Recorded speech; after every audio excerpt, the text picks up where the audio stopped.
ruthless Robbie Lawler joining us here at the ESPN desk. So great to see you, Robbie.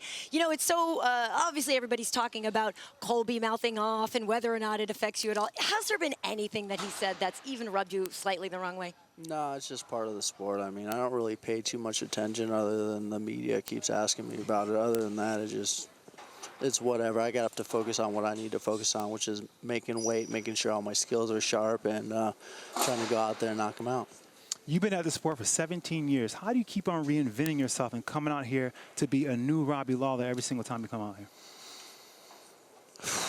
I'm really just willing to go in there and train with young kids and continue to learn. I try to absorb as much as possible. There's so many aspects in MMA that you have to deal with and make sure you're learning and tweaking stuff. And you have these up-and-coming new kids coming in to train, adding new wrinkles to your skills. And my wrestling's getting better. I'm getting stronger. My body's getting better. So it's just, I love doing what I do, and I love competing, and I like to go out there and beat people up here and there. Robbie, now, yes, you like competing. 18 UFC fights. That's more than my total fights. And I believe your UFC debut was the day before my birthday.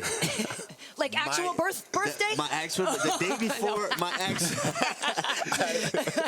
No, not actual birthday, but the day before my birthday in high school, my freshman year in high school.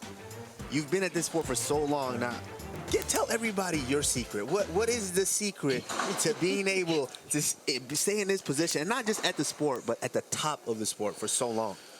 Oh, man, I've been fighting my whole life. It's something I've always enjoyed doing. I always enjoyed watching boxing, working on my craft. So I'll be down in the basement hitting the bag, have bag in my garage. So I'm always trying to learn, but I also take care of my body. I do make sure I'm tight on my diet pretty much 95% of the time. I'm eating healthy, making sure I'm taking care of myself, try to create longevity, and I enjoy myself. And when you enjoy what you're doing, it's easier to get up every day and grind and do the hard stuff. You know, a lot of times you hear fighters say, oh, I want to go out there and put on a show for the fans. You kind of always do that anyway. I don't think there's ever been a boring Robbie Lawler fight. But does that actually play into your mind to go out there and be exciting too, or does that just come naturally? No, it's just how I play sports, how I compete. It's in me.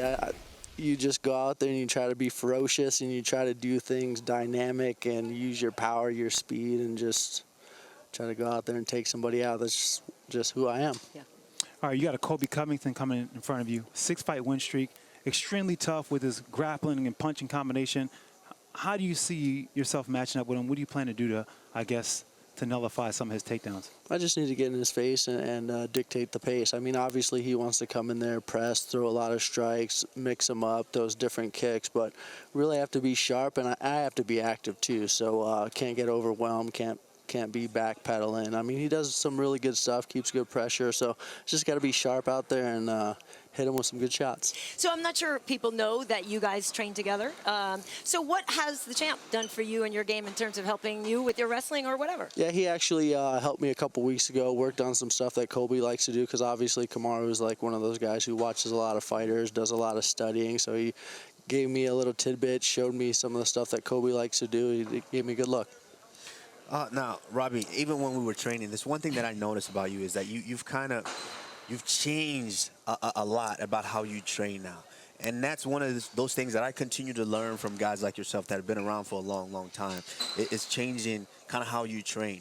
Do you feel like that's almost a necessity, something that you have to do to be able to sustain longevity in the sport? Yeah, for sure. You have to get rid of stuff that's not helping, fine-tune everything, not just in the octagon and your skills, but it's what can you leave behind, what do you need to bring with, and it's just always fine-tuning, always trying to get better, and always trying to create better ways of getting the job done. So we know that you and Tyron actually were supposed to clash again. That was going to be in Minneapolis. And so maybe you had been training and peaking at that moment. Now this is pushed till August. How has that affected you? Maybe, you know, the camp has gotten better. Sometimes it's hard when people have to train for so much longer. No, I was already in shape. I was actually going to take I went to Minneapolis because I already had my flight planned, and got a call Monday. Dana was like, hey, can you fight? And I'm like, I guess I'm not taking this week off, and just got right back in the gym, started wrestling up at Minnesota, working on my skills with Logan Storley, and just back to the grind and started pushing it. You know, I've seen you at the point of no return so many times in fights. And I mean, when you get to that point of return where you go to a fight and you know that after this fight's over, you're not going to be the same after you get out the octagon. I see you just embrace that moment in the fight so well so many times. What is your mindset like when you're in the fire, when you're in that point where either guy is going to break and you just got to bite down and go? What are you thinking? Well, I just know it's not going to be me. Plain and simple, I'm going to go in there and give it my all and see what happens. But I know I put in way too much work. And if I'm in that opportunity where it's the 5th round, everything needs to be thrown down, I'm ready to go because I've been living for that moment my whole life. And I love this stuff. So it's just easy for me to go out there and like, let's go. Let's find out. All right, Robbie, now, tomorrow night, like, this is a fight that we are all, you know, this is a triangle here. We are all watching very, very closely. How do you feel that you get this done? And also, do you practice that look in the mirror? It's once they announce, you're just cool, relaxed, and collective. But then once they announce your name, it's like the look, it changes. You turn into ruthless. Do you practice that in the mirror? Because I need to know if I need to start practicing. Well, I'm either smiling or I pretty much have that look. So like, it's just, I don't know. Sometimes my son's like, "Hey, Dad, are you mad?" I'm like, "No, I'm just chilling right here. Right. Just kind of, it's early in the morning." But yeah, I don't practice that look. It's just me, I guess. Time to go to war. Resting, ruthless face, I guess, right? So listen, obviously at some point you're going to be in the Hall of Fame. You got any questions for Sugar on how to give a speech? Nah, it's going to be short for sure. and Robbie, real quick, how do you end this fight? I just need to go out there and get in his face. I'm going to get a knockout. Plain and simple, get in his face and break him down. Thanks for watching ESPN on YouTube. For more sports and analysis, download the ESPN app. And for live streaming and special content, subscribe to ESPN+.